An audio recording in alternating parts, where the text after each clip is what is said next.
And then he's wearing like the next photo. He's got Youth of Today T-shirt from back then. He's got some great shirts. He actually on his diary has like T-shirt photos. You know? Yeah. Because even he'll often wear a Mentors T-shirt, and they were like this sicko, perverted. What are the best adjectives for the Mentors? F1 shutter 124.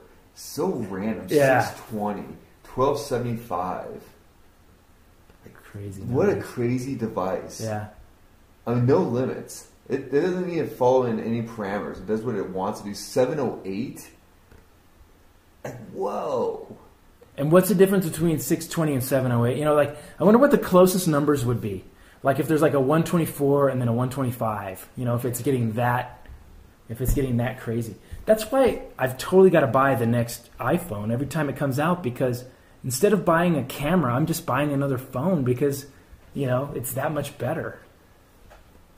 Well, sweet, man. This is great. I'm so happy I have all these now. This worked out perfect, Trent. Thank you. Because I was wondering how you were doing that before, and I downloaded them into my iPhoto, because that's how you had to do it, but I guess it's not. Cool. Now, oh, look at that.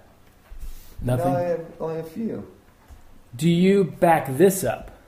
Not that often. Okay, you need to. I know. I have it hooked up where I need to. It just told me when I opened it up, it said 55 days since the last backed it up. Yeah. Dude, you need to be doing that more often. I was never hooked up to the hard drive, the external hard drive. I'm lazy. And that's all you got to do is hook it in, right? And it backs it up? Yeah. Oh, dude. You know what? You got to start doing it because you're going to get screwed. I'm so c'est la vie about stuff. Yeah. Like, I honestly, if I lost all my images, and I don't know if this is weird, but if I lost all my images, I would be heartbroken for like a day. But I'd be like, okay. Because those images aren't doing anything. Yeah. Like, no one wants to look at my images from the Olympics. Nobody wants to look at my Warped Tour from '99. No one wants to look at this stuff, and I'm not making any money off them. I'm not going to make a book of them. Most of my images are owned by other people. I'm not going to build a portfolio for a job because I'm not going to get another job in the newspaper industry. Like, I mean, I don't have them hanging on my wall. It's just memories. It's kind of like I have all that stuff in my head, but I also have proof on my computer. Yeah. So I have a backup. Here's the thing. Here's what I'm counting on. I'm counting on every other photographer losing their archive in a hard drive crash, and then I'm the only one with photos from the 1999 Warped Tour. It's not going to happen. Like that Monica Lewinsky photo that only one guy had. Yeah. Because he shot film and he didn't delete all of his images. Remember that the whole thing back then? Oh, yeah. How can you forget the guy told everybody 7 million times about it? Yeah. That guy and the Tiananmen Square photo guy. Those guys always want to talk about their stuff. Yeah. Yeah. It's another anniversary of the napalm girl from Vietnam. I know. I shouldn't be so flip about it, but it just gets old. It gets tired. When I first heard the story, it was really tragic and it hits home like right away. But then I didn't really peruse the news or turn on the TV news because there's no information. No. And even when there starts to get information, they just repeat it and repeat it and repeat it. And it becomes like an entertainment event. Like in reality, the shooting, how long did it last? Like 15, 20 minutes? Like whatever, however long it lasted. Like that's the story. Nobody filmed it. Nobody really knows what happened because you're getting all these conflicting reports. Was there a second guy helping him? Did somebody get a phone call? Did he go after like white people or black people? Whatever it like. All the news coverage then continues on for like a month, a year, years after, and I don't know. It turns into like an entertainment event, you know. And you're right. It does. It glorifies kid. Like then we want to see what he looks like in court. Yeah. And he looks kind of crazy, and it's like it gets away from the whole reporting of it. And it's like Columbine. Like I've read a lot on Columbine, and there's been a lot of good stuff that's come out on Columbine, but most of it comes out way later on, you know, and to the point where now you can read books that really put you in the place and you can understand what was going on and understand who the people were. But these kind of things, it's almost like we're waiting for the next big story so we can just bombard the crap out of it and get a bunch of hits. And there's not a lot of thought. Like, you see these stories like, theaters in Utah may be resorting to more security now. And it's like, come on, you know, it's just idiocy. They're just all trying to patch onto it, you know. How can we grab onto this story and do something stupid? Exploit it. It really is. And you know what's amazing? The next day, so probably 20 hours after the shooting, I was in some restaurant with my kid. We were waiting for takeout or something. I don't remember what was going on. And on the big screen TV, they're interviewing people who were in the shooting live. So think about this.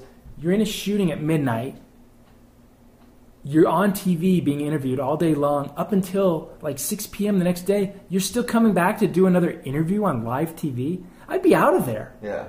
I'd be like, I'm not talking to nobody. Like, I'm horrified. Like, I can't believe what just happened.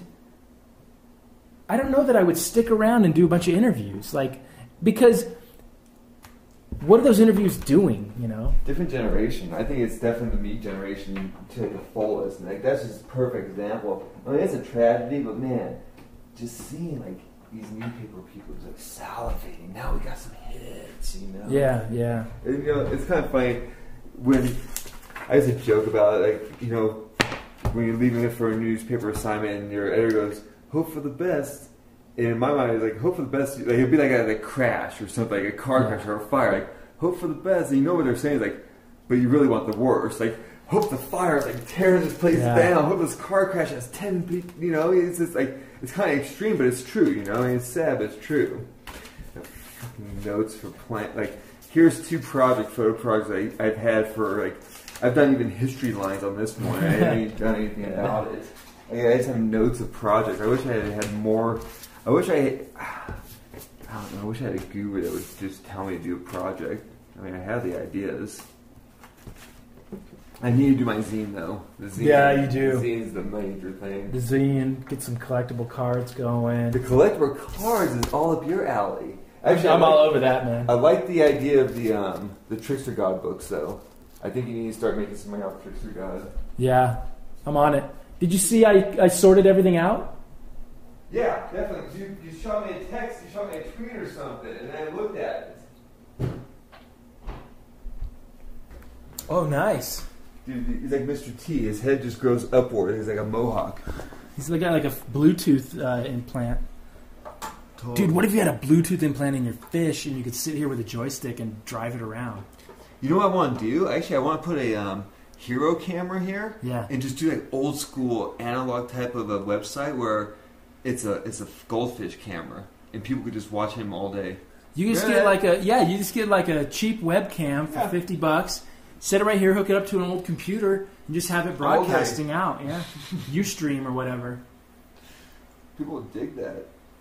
Can you do YouTube? I think you can do YouTube Live now in some cases. Oh, here. In honor of the Tour de France, I pulled out some French. Is she French or is she English? This guy. I think English. Is it a girl or a woman? Yeah, I think it's a woman. Slinkachoo. And then... Because that was in England first. Some of that stuff. That's great. It is good. I didn't even know I had this. I have so much photo books I don't even have out, which is really a shame. I know, dude. I have photo books that I still haven't even opened. They're still wrapped. Look at this guy. He's got a dog on his head. So good. That's awesome. A dog trainer. Oh, look at this like type of journalism, like with a bourgeois painting. He's taking photos of this lady. Taking photos of him looking. He's just set up. How hot is That's that? good. Look how the woman's like looking here and this dude's looking there. Wow, that's... A sliding glance. That's awesome. Masterpiece. I'm going to put a little sticky there so you refer to that page. Show that to your kids in your class. I got this one. Oh, yeah, there. Nice. Really cool black and white. So there's some great photos from stuff. That. Like the whole building of it. We used to camp. I don't know if you've ever done this, but we used to camp down here. This is Kirby Cove, just across the Golden Gate. Amazing place to camp. Like you're sleeping right out there. You hear the waves all night, the foghorns. One morning we woke up and there's like a submarine going into the bay. Is it a beach? It's awesome. Yeah, there's a beach down there. It's a state park. Really? And you have to get reservations and you can camp right on the beach. There's like an old fort there. Which is really cool seeing that you pretty much did almost all the original Def Jam type stuff, you know? See, and the thing is, like, the thing that happens with the photography from like the 80s and earlier, no one was around with cameras. And I'm not saying this guy's work isn't good, but there wasn't any competition either, you know? As long as you were doing it. Have you seen this book? This is really interesting too. This is almost like a zine, but it became a full-on book. And this is all this camera was given to who is this? Jay Tanju, who skates for, I want to say, Enjoy. And this is a camera given to him from Mark Johnson. And basically, it's like a glorified, I don't know if I ever showed you, it was basically like a glorified zine. That's cool. It's all, what's this paper like? It's just like a really thin paper. light. It's just like a self-published almost. Yeah, it's published to this company, Skatebook. And it's really cool. And all the photos are just taken with this camera. That's what the constant consistency is. That's nice. And you can do something like this with trickstergod. Yeah, that's what I'm thinking. Yeah, because they're all the same. And then back here it tells like, San Jose bike crash, all this stuff. Because all my shots are horizontal. They're all full frame. So this would be a perfect format. And this was by RVCA and Sinelli. And this is not that great, but it's just really kind of one of these big kind of magazine photo books, which is kind of cool. Yeah. I mean, it's tangible stuff, I don't look this often, but it's cool to have it. I've got a bunch of these. I used to go into Berkeley, and I'd go into a cool magazine shop, and they'd have stuff like this. It's like, what is this, like 9 by 12? Yeah, it's huge. And it'd be like 5 Magnum photographers, their work. I've got a ton of those at home, and you just don't get that anymore. You can't find those anymore. Well, that's what I was going at. I actually have some of this stuff. Yeah. Like knockway stuff. Like you're talking about, like Yeah. Afghanistan from like 95. Right. You can't find that stuff. Yeah.